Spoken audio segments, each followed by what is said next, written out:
O GolCast é 100! O podcast da GoManage que fala de futebol de um jeito diferente chegou ao 100º episódio, tratando de assuntos que vão além das 4 linhas. Nada contra falar de tática, de jogadores e técnicos, escalações e desempenho em campo. É que, para chegar até aí, quando duas equipes entram num gramado carregando a paixão de milhares, milhões de torcedores, existe uma estrutura repleta de níveis de atividades, funções e organizações. Tem gente pensando e prevendo coisas para os clubes que você talvez nem imagine.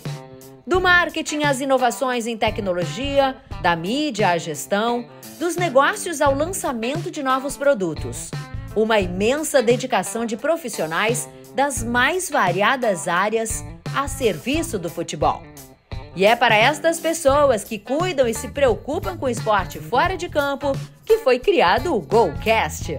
Teremos grandes assuntos, grandes debates e grandes personalidades aqui que vão nos ajudar a fazer do GolCast um bom produto no mercado. A gente precisa canalizar toda essa paixão, toda essa emoção, tudo que a gente vive nos 90 minutos, que eles se traduzam em coisas que beneficiem quem faz esse espetáculo, quem faz essa indústria. A nossa intenção é mostrar coisas interessantes, coisas relevantes, ideias, coisas criativas que estão surgindo nesse entorno, seja no marketing, seja na comunicação, seja nas ações individuais dos clubes. A gente vê tanta coisa legal nas redes sociais, né? O futebol fora de campo, ele é vital para que o futebol dentro de campo seja bem jogado. Olha só o desfile de assuntos e craques de fora das 4 linhas que já passaram por aqui. Estou aqui na terra do Amir, uma honra receber o Amir aqui novamente no GolCast, né? O GolCast que iniciou o primeiro programa aí com o Amir. Amir, é isso mesmo, Amir? 2 bilhões que deixam de ser faturados somente com digital? Eu fico honrado por ter sido o primeiro e ter visto que se transformou esse canal, o futebol brasileiro, né, em peso, praticamente os grandes executivos, os dirigentes, profissionais de mercado, e eu fico honrado de estar aqui novamente para falar de um tema que é o meu dia a dia, que eu gosto muito, que é como crescer as receitas de marketing de um dos maiores mercados do mundo, que é o mercado brasileiro. Eu entendo o seguinte, quando o presidente assume um clube, ele deveria se dedicar os primeiros meses a um diagnóstico do que ele está recebendo. E é um projeto de longo prazo para entender quais são as prioridades que passam pelo curto prazo, inclusive. Não dá para esconder mais embaixo da mesa essa preocupação de o que seremos daqui a 10 anos. Já existe esse preconceito de que mulher não entende de futebol, né? E como que uma mulher chega... E quando eu cheguei no Fluminense, eu precisei cortar alguns contratos, precisei questionar algumas coisas. E era aquela pergunta, quem é ela para fazer isso?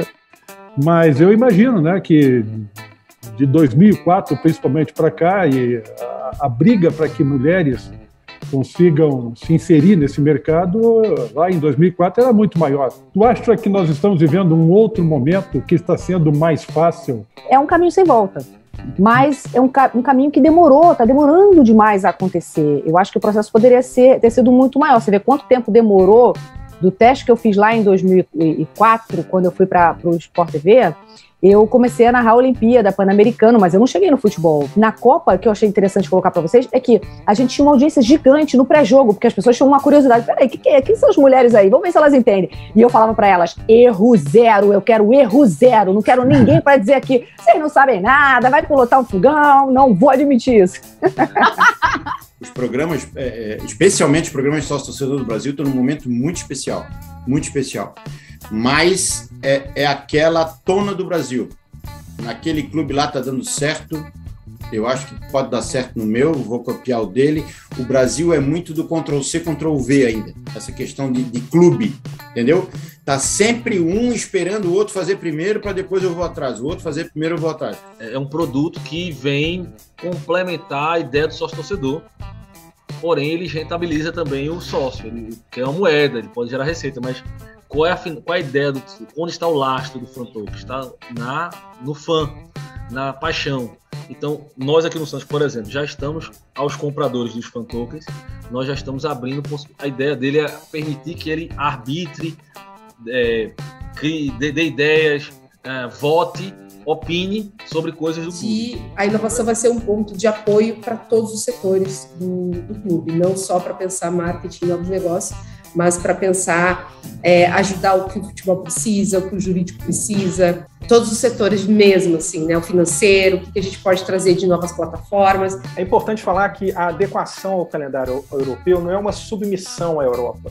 É a gente entender que para o Campeonato Brasileiro chegar forte comercialmente na Europa, na Ásia, nos Estados Unidos, ele vai competir com a Premier League, com a La Liga, com o Campeonato Italiano, com o Campeonato Francês. Então ele tem que chegar adequado aonde o dinheiro está ali organizando as janelas de transferência, etc. e tal. Claro, virar SAF não é garantia de solução, a empresa também quebra, tudo isso é verdade, né?